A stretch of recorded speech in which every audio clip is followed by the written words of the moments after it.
A gente está há 26 dias sem ministro titular na saúde. Eu queria saber como que isso está prejudicando o combate na pandemia do coronavírus. Tá. Então, a primeira pergunta é por que nós estamos sem ministro da Saúde, né? Então, os últimos 2 ministros, eles saíram das suas posições por terem que responder como médicos perante a comunidade científica em relação a medidas absolutamente arbitrárias que vinham sendo tomadas pelo governo. Notadamente pelo presidente da República ser contra o distanciamento físico, as medidas de distanciamento empregadas pelos governadores, e também porque o presidente da República vinha e vem ainda divulgando um tratamento absolutamente anticientífico para a Covid-19. Então, os 2 ministros caíram por conta disso.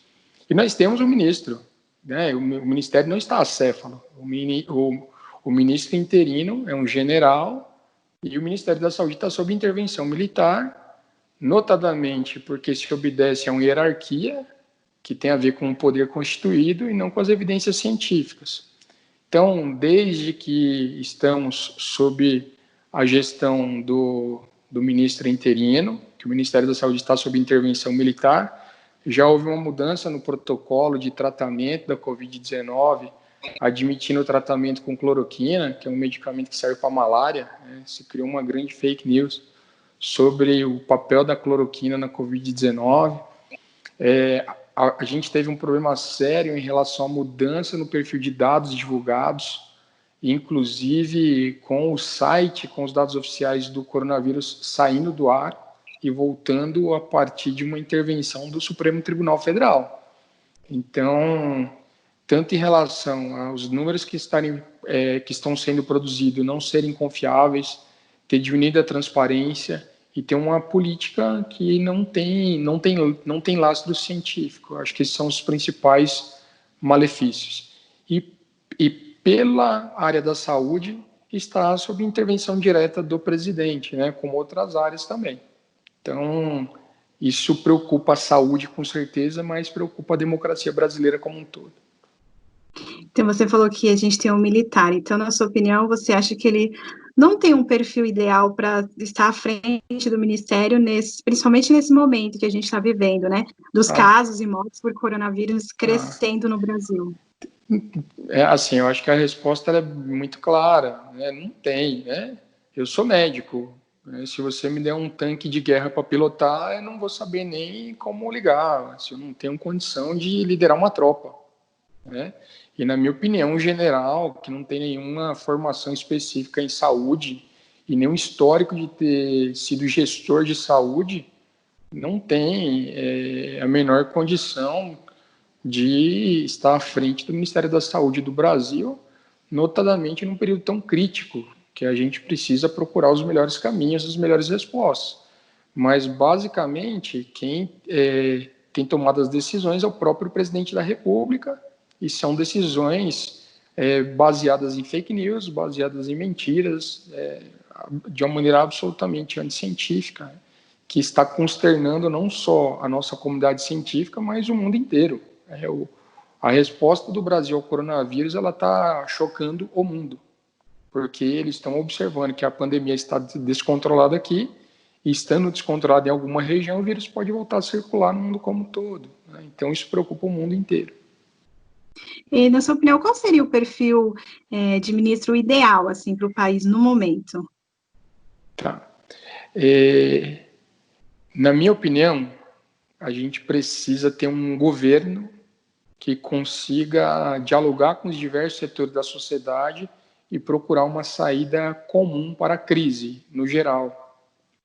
Nesses termos, eu não sei se um ministro com as melhores qualidades técnicas possíveis conseguiria dar resposta dentro deste governo que aí está. Tá? Mas para ser ministro da Saúde, é necessário que tenha uma competência técnica como gestor de saúde. Não é razoável que uma pessoa que nunca foi gestora anteriormente assuma um cargo desta relevância, e também é uma função política que precisa dialogar com o parlamento, precisa dialogar com os diversos setores da sociedade, com os governadores, né? Então, para ser ministro de Estado, na minha opinião, a pessoa tem que ter qualificação técnica e também qualificação política para isso. Sim, e só para finalizar, você já comentou, né, que recentemente o governo mudou a forma de divulgar os dados sobre o coronavírus. Qual a importância da divulgação dos dados detalhados sobre o avanço da doença aqui no Brasil? Tá.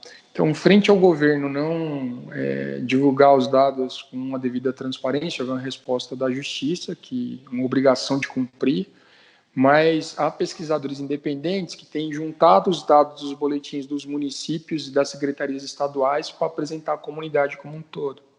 Então, a gente precisa saber o número real de casos de Covid-19, assim como de outras doenças, para a gente poder fazer um planejamento da melhor maneira de enfrentar. A gente não consegue organizar uma resposta se a gente mal consegue reconhecer o cenário.